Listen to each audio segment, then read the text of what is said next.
लिखा है, प्रभु दा चिंतन किस तरह करना है। बाबा जी नाम नहीं जपना।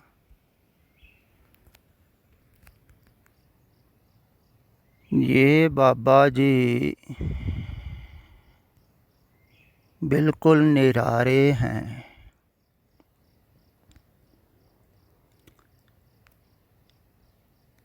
जब तक आप भी निरारे नहीं हो जाते ना,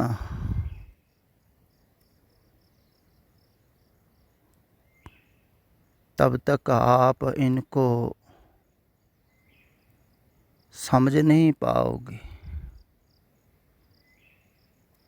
मन पकड़ेगा ही नहीं, पकड़ ही नहीं रहा है, क्योंकि जिनकी बातें लगातार आदमी सुनता आ रहा है सदियों से, फिर हजारों लोग कह रहे हैं, वो ही मन मान रहा है। देखो, बार बार इधर कहा जा रहा है, फिर भी ये बातें नहीं पकड़ रहा है मन, वो बातें पकड़ रहा है जो बाहर धार्मिक लोग कह रहे हैं। वो बता रहे हैं सिमरन कैसे करना है, चिंतन कैसे करना है, ध्यान कैसे करना है। इसलिए बार बार आदमी पूछता है, हजारों लोग पूछते, ध्यान कैसे करना है, सिमरन कैसे करना है परमात्मा को पाने के लिए। लेकिन जो मूलभूत बात इधर कही जा रही है, सदियों से सतपुरुष कहते हैं, वो बात नहीं पकड़ता है, क्योंकि वो मन के अनुकूल नहीं है। दरअसल अध्यात्म जो है ना, वास्तविक, वो मन के अनुकूल नहीं है, तो मन वो पकड़ता नहीं है। सुन लेता है, सुनते तो हो ही आप, लेकिन पकड़ता नहीं है मन।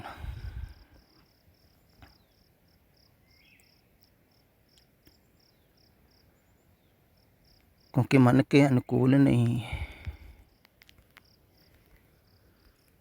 तो अब ये पूछ रहे हैं, प्रभु का चिंतन कैसे करना है अगर नाम नहीं जपना है। तो इधर बार बार कहा जा रहा है कि पहले संसार का चिंतन छोड़ना है, लेकिन छोड़ना चाहता नहीं है मन। किसका मन छोड़ना चाहता है संसार का चिंतन?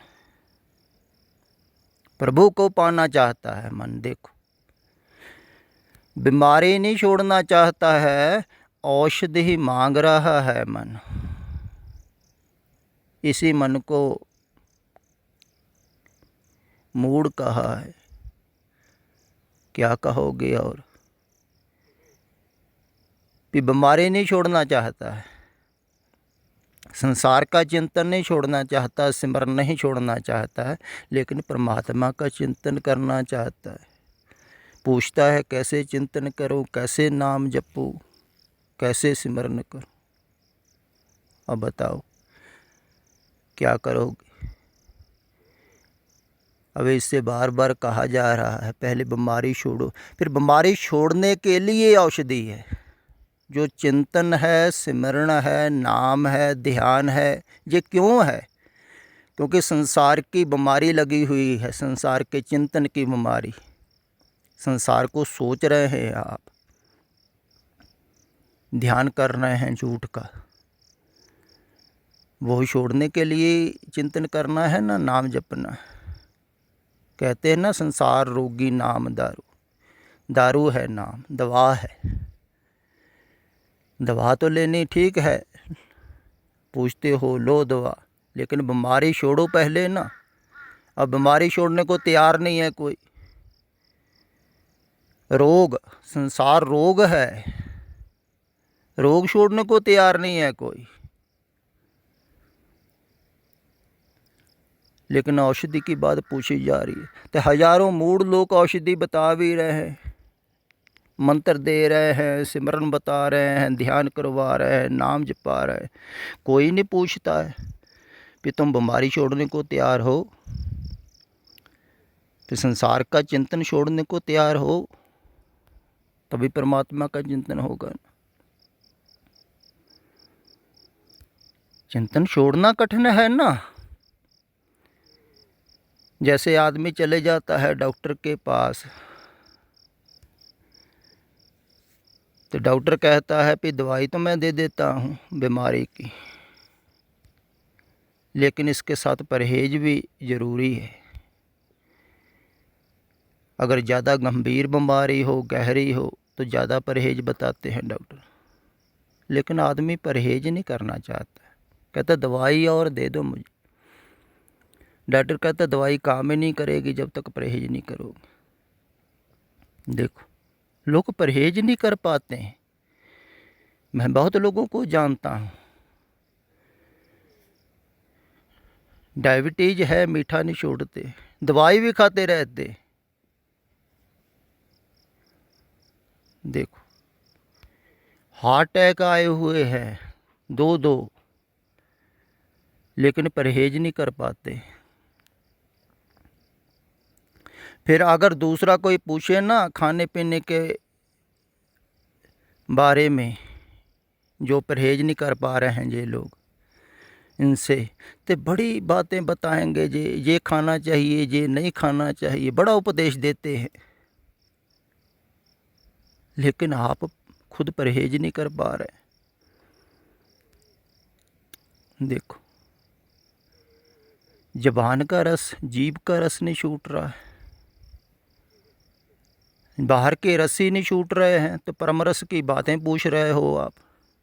क्या करोगे? परम रस कैसे पाओगे? बाहर के रस तो छोड़ो पहले। किसी को बोलने का रस हो, बकवास कर रहा है। किसी को खाने का रस हो, बिल्कुल खा रहा है जो दिखाई देता है, बस खाने की ही सोच रहा है। किसी को बीमारी विचार करने की है, जैसे पीछे बलविंदर सिंह कह रहा था, बीमारी लगी हुई है विचार करने की, क्योंकि ये धार्मिक लोग सिखा देते हैं जो बात ना, वो सीख लेता है, वो ही मन करता है। पहले को पढ़ने की बात सिखाते हैं, पढ़ो, पाठ करो। कई लोग पाठ कर रहे हैं, वो नहीं हट रहे, उनको आदत पड़ गई। तो कुछ हैं जो जिनको विचार की आदत पड़ गई, वो खाली नहीं बैठेंगे, बस विचार करना है। कुछ इधर से सुन लिया, कुछ उधर से सुन लिया। फिर पहले तो थोड़ा सा आदमी को पढ़ना पड़ता था, पुस्तक में कहीं जाना पड़ता था सुनने के लिए। अब तो सोशल मीडिया पास में है, तो आदमी खोल के सुनता है, उस पर विचार करने लगता है, कुछ पढ़ता है, बस चलता है मन। विचार करने में रस आ रहा है तभी तो कर रहा है।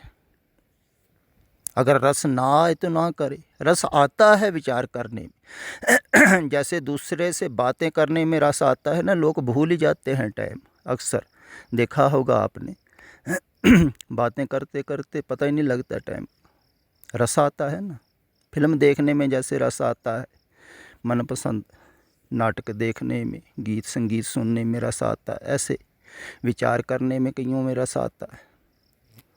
तो विचार ही कर रहे हैं तो ये रस छोड़ ही नहीं रहे। ये बाहर का रस छूटेगा तभी तो अंदर का आएगा ना, परम रस।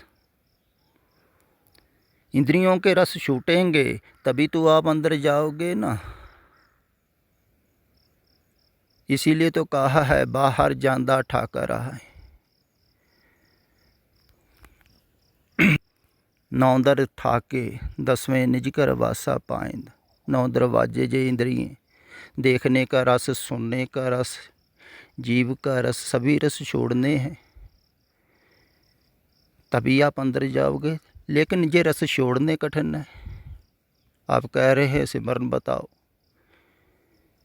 हमको परम रस लेना है, परम आनंद लेना है। बाहर के सुख छोड़ नहीं रहे हो, परम सुख की बात पूछ रहे हो। पहले बाहर के तो छोड़ो, बाहर का रस कस तो त्यागो, बाहर से ध्यान हटाओ। लेकिन बाहर का रस छूट नहीं ना रहा है। फिर ये जो रस है ना बाहर का आपको रस दिखाई देता है, जो जानते हैं ना उसको जहर बोलते हैं। कहते विष गंदला तरियाँ खंड लिवाड़, जहर है। बिक बाबा बिख देखिया संसार जहर, संसार की विचार ही जहर है। तो यही जहर जो है यही आपको नरक में लेके जाती ना, तड़फाती है। जैसे आदमी कोई जहर खा ले तो तड़फने लगता है, ऐसे ही तड़फड़ाता है आदमी। जब जहर ज़्यादा हो जाएगा, आगे आगे बढ़ता जाएगा, फिर तड़फ जाएगा। यही नरक है। तो थोड़ी थोड़ी जहर खाता है आदमी, धीरे धीरे फैलती है। जैसे पुराने समय में क्या होता था ना, राजा लोग कुछ लड़कियों को तैयार करते थे दूसरे राज्य में भेजने के लिए, तो उनको थोड़ी थोड़ी जहर खिलाते थे रोज़, बहुत थोड़ी थोड़ी। तो धीरे धीरे उनका सारा शरीर जहरीला हो जाता था। उनको बोलते थे विष कन्या। तो जो विरोधी राजे थे उनके पास भेज देते, वो स्पर्श करते ही इनके मर जाते। तो ऐसे ही आपके अंदर जहर जा रहा है संसार का, थोड़ा थोड़ा जा रहा है। फिर जहर मीठा लगने लगता है धीरे धीरे। कहते भी है ना, बिखिया मीठी अमृत कौरा, सागत की बिद नैनो डीठी। कहते ये देखा है हमने आँखों से, जो जहर है मीठी लग रही है। जैसे आप शराब पीते हैं, पहले पहले कोई भी पीता है उसको पता है कि पहले बहुत तिक्त लगती है, कड़वी लगती है, पी नहीं जाती। लेकिन रोज़ रोज़ आदमी पीता है, उसमें स्वाद आने लगता, टेस्ट लेने लगते हैं लोग शराब को। टेस्ट है नहीं। ऐसे ही संसार का आप टेस्ट लेने लगते हैं धीरे धीरे, स्वाद। तो टेस्ट बढ़ता रहता है। तो संसार का स्वाद ऊपर ऊपर से आता है आपको। तो आपकी सुरत संसार में घुसती जा रही है, विचारती जा रही है, जितना उतना घुसती जा रही है, मन से जुड़ते जा रहे हो। तो जहर बढ़ता जा रहा है। जब मैल बढ़ता जा रहा है, कुछ भी कहो, रोग बढ़ता जा रहा है। लेकिन बाहर से रोग छोड़ने को तैयार होगे तभी ही आपको स्वास्थ्य के बारे में बताया जाएगा ना। जो श्रेष्ठतम वैद्य है किसको कहते हो आप? जो पहले पूछेगा कि आप बीमारी छोड़ने को तैयार हो, मैं औषधि देता, उसी को कहोगे ना। तो जो वैसे ही दवाई दे दे कि आप रोग छोड़ो ना छोड़ो, परहेज करो ना करो, मेरा कोई लेना देना नहीं, ले दो, उसको सिर्फ पैसे से मतलब है, तुम्हारे से नहीं। ये जो बाहर धार्मिक लोग देख रहे हैं ना आप, इनको तुम्हारे से क्या मतलब है? किसी को नहीं मतलब है। ज़्यादातर लोग भ्रम में जी रहे हैं। बहुत लोग मानने लगते हैं, इसलिए उनको लगता है कि कुछ है। तो उनको मतलब थोड़ी है। दवाई बता रहे हैं, औषधि बता रहे हैं, नाम बता रहे हैं, सिमरन बता रहे हैं, ध्यान बता रहे हैं। कोई नहीं कहता है बीमारी छोड़ो, छूटेगी तभी है ना औषधि। तो पुराने समय में क्या होता था, पहले उपदेश नहीं था देते थे सतपुरख, पहले वो दक्षिणा मांगते थे। दक्षिणा में क्या होता था, भी बीमारी छोड़ो, मन दो, मन लेते थे दक्षिणा में। जैसे राजे जनक ने दिया था ना अष्टावक्र को मन, अष्टावक्र ने कहा पहले मन दो, बीमारी दो, औषधि तब दूंगा मैं। फिर अष्टावक्र गीता औषधि है। तो औषधि मिली भी जनक को। क्यों मिली? क्योंकि पहले उसने बीमारी समर्पित कर दी। मन बीमारी है, मन बेचे सतगुर के पास, तिस सेवक के कार्य रास। तो बीमारी देनी है, पहले बीमारी भेंट करनी है। यही गुरुदक्षिणा हुआ करती थी। सिर देना है कह लो, एक ही बात है, सिर में ही सब कुछ है। बीमारी विचार वो भेंट करता है, जो उसको औषधि मिलती है तब नाम मिलता है।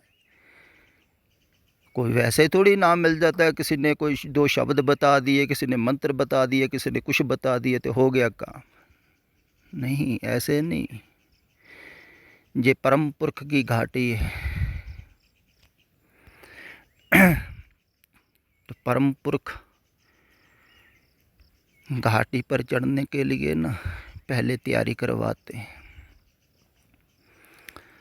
तो वो कहते हैं पहले तैयार हो छोड़ने के लिए, बीमारी छोड़ो पहले, फिर औषधि मिलेगी। फिर वो नाम देते थे, कहते थे ना पात्र साफ करो पहले। तो पात्र साफ तभी होगा ना जब बीमारी छोड़ोगे, तो बर्तन साफ होगा। लेकिन बीमारी छोड़ने को मन तैयार क्यों नहीं होता? क्योंकि बीमारी ही मन है, ये ध्यान रखो। मन से बीमारी इलादा नहीं है। ऐसा नहीं कि हों अलहदा है, हों में दीर्घ रोग है, वो रोग अलहदा है। फिर रोग ख़त्म हो जाएगा तुम मज़े करोगे, नहीं, मन ही रोग है। उस मन का तो आपको पता नहीं है। जो भी आपके पास है अब टोटल वो रोग ही है, वो पूरा का पूरा ही छोड़ना है। तो मन छूटने को तैयार नहीं है, मन मरने को तैयार नहीं है। सतपुरखों के वचन मन मारने को हैं, तो मरने को कौन तैयार है? जैसे शरीर के तल पर आप मरने को तैयार नहीं, मन के तल पर कैसे मरोगे? मन मरता ही नहीं, मन मरने को तैयार ही नहीं। इसीलिए मन सुनता नहीं है। लगते हो तुम सुनते हो रोज, मुझे मालूम है नहीं सुनती हो। इसलिए याद नहीं ना रहता। जो सुनता है उसको याद रहती है बात, अंदर बैठ जाती है गहरे अंतःकरण में, जो वास्तविक में सुनता है।